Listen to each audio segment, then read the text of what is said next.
Welcome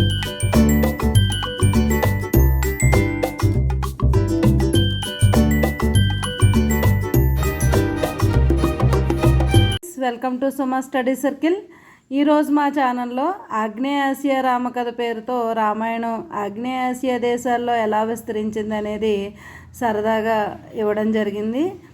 ఇది ఈనాడు పేపర్లో ఇవ్వడం జరిగింది. దాన్ని నేను సరదాగా మన ఛానల్లో షేర్ చేస్తున్నాను. రామాయణం అనేది పూర్తిగా చెడు మీద మంచి విజయాన్ని కీర్తించే ఒక నైతిక గాథ. ఇది ఇండియాలోనే కాకుండా ఇండోనేషియా దేశాల్లో, ఆగ్నేయ ఆసియా దేశాల్లో సాంస్కృతిక సాంప్రదాయాల్లో ఇది ఒక మాతృకగా నిలిచిందని చెప్పవచ్చు.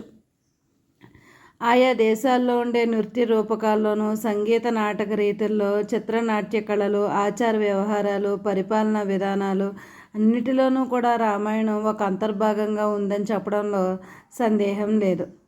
ఇప్పటికీ కూడా ఆగ్నేయ ఆసియా దేశాల్లో రామాయణ ఆధారిత రంగస్థల ప్రదర్శనలు కొనసాగుతున్నాయంటే ఆశ్చర్యపోనవసరం లేదు. ఆగ్నేయ ఆసియా దేశాలను మనం పరిశీలించినట్లయితే ఆగ్నేయ ఆసియా దేశాల రాజులు తాము విశ్వాంస సంభూతులుగా భావిస్తూ రాముడి పేరుని తమ నామధేయంగా స్వీకరించారు. వాల్మీకి రచించిన రామాయణం, అయోధ్య తదితర స్థల నామాలు ఆ దేశాల్లో మనకి కనిపిస్తూ ఉంటాయి. రామాయణం హిందూ మహాసముద్ర తీర ప్రాంత దేశాలతో పెనవేసుకుపోయింది కాబట్టి భారతీయ సాంస్కృతిక సంబంధాల మండలి ఏటా అంతర్జాతీయ రామాయణ ఉత్సవాలను నిర్వహిస్తోంది.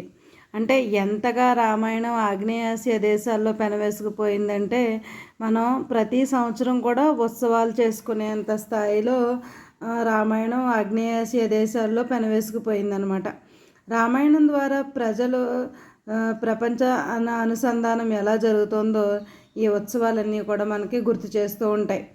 అసలు ఈ ఆగ్నేయ దేశాలకి రామాయణం ఎలా వెళ్ళింది అంటే తమిళనాడు రాష్ట్రం నుంచి వర్తకానికి వెళ్ళిన వారి వల్ల రామాయణం ఆగ్నేయాసియా దేశాల్లో చేరింది, వాళ్ళ ప్రజల్లో కలిసిపోయింది అనేది ఒక వాదన కూడా ఉంది.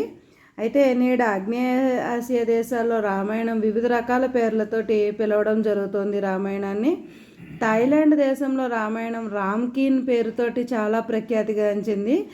ఈ రామ్కీన్ ఆధారంగా థాయిలాండ్ దేశంలో కోన్ అనే ఒక నృత్య రూపకం కూడా ఉంది.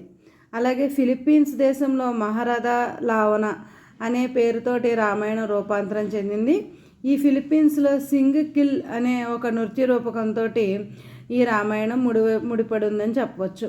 అలాగే జావా దేశంలో కకావిన్ పేరుతో రామాయణం చాలా ప్రసిద్ధి చెందింది. అట్లాగే కంబోడియా, మయన్మార్, లావోస్ దేశాల్లో కూడా రామాయణం వివిధ రూపాల్లో ఉంది. మలేషియా, సింగపూర్, వియత్నాంలో సొంత శైలి రామాయణాలు ఉన్నాయి.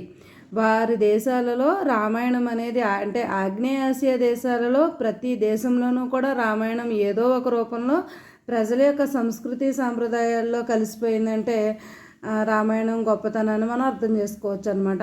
అలాగే థాయిలాండ్, మయన్మార్, కంబోడియా, లావోస్ దేశాలు థేరవాద బౌద్ధాన్ని అనుసరిస్తాయి. సో అందువల్ల అక్కడ రామాయణంలో బౌద్ధ సాంప్రదాయాలు కూడా మిళితమై ఉన్నాయి.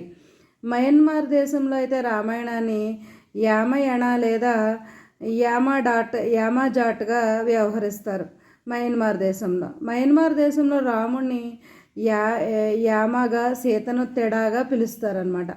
మయన్మార్లో తొలిసారి 11వ శతాబ్దంలో అనవ్రతరాజు పాలనలో రామాయణం మయన్మార్ దేశంలో ప్రవేశించింది.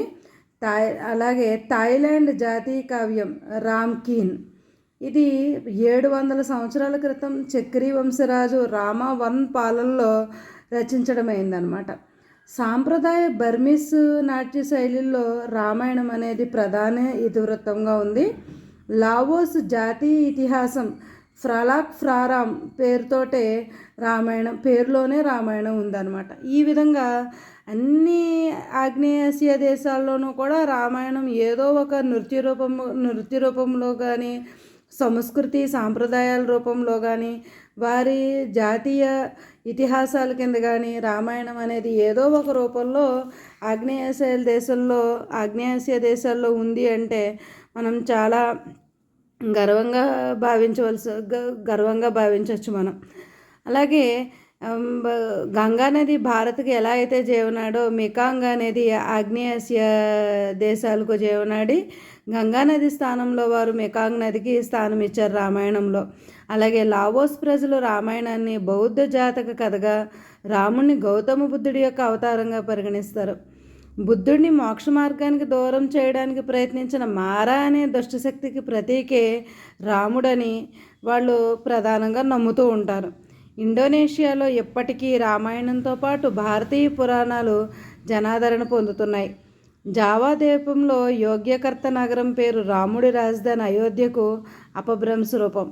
రామాయణంపై ఆధారపడిన నృత్య రీతులు అక్కడ హిందూ ఆలయం ప్రాంగణాల్లో నేటికీ ప్రదర్శితమవుతున్నాయి. అంటే తమిళ వర్తకుల ద్వారా మలేషియాలోకి రామాయణం ప్రవేశించింది. అందువల్ల ఆగ్నేయాసియా దేశాల్లో ఈ రామాయణం ఇంత ఎక్కువగా విస్తరించడానికి కారణమని కూడా ఒక వాదన ఉంది. ఈ కావ్యాన్ని అక్కడ హికాయత్ శరీరాముగా వ్యవహరిస్తారు. మలేషియాలో రామాయణం బోధించే విధేయత, ధర్మబద్ధత వల్ల ఆ కావ్యం ప్రజల్లో ఆదరణ పొందుతోందనడంలో సందేహం లేదు. అలాగే ఆగ్నేయాసియా దేశాలతో ప్రాచీన భారతీయుల వ్యాపారం జరపడం, కొందరు భారతీయ రాజులు అక్కడ రాజ్యాలను స్థాపించడం, ఈ విధంగా కూడా రామాయణం ఆగ్నేయాసియా దేశాల్లో విస్తరించిందని మనం చెప్పొచ్చు. అలాగే ఆ రాజులు శ్రీరాముడిని ఆదర్శంగా భావించి రామాయణాన్ని వ్యాపింపజేశారు. రాముడి చిత్రణ స్థానిక సాంప్రదాయాలతో మిళితం అవడంతో అక్కడ వారికి రాముడి పట్ల భక్తి విశ్వాసాలు ఏర్పడ్డాయి. రాముడు అనే వ్యక్తి రాజు కంటే కూడా ఒక సామాన్య మనిషిగా వ్యవహరించడం, ఒక సామాన్య వ్యక్తికి వచ్చే కష్టాలను ఏ విధంగా అయితే భరించి ఒక సక్సెస్ఫుల్ పర్సన్గా రాముడు అవతరించడం అనేది కూడా సామాన్య ప్రజలందరికీ కూడా రాముడి పట్ల విపరీతమైన ఆకర్షణ, ఇష్టం, భక్తి ఇవన్నీ ఏర్పడడానికే కారణమని కూడా మనం చెప్పొచ్చు. ఆగ్నేయాసియా రామాయణాలు సీతారాములు, లక్ష్మణులను దైవస్వరూపులుగా భావిస్తూనే వారు సాధారణ మానవుల కష్ట సుఖాలకు అతీతులు కారని చాటాయి.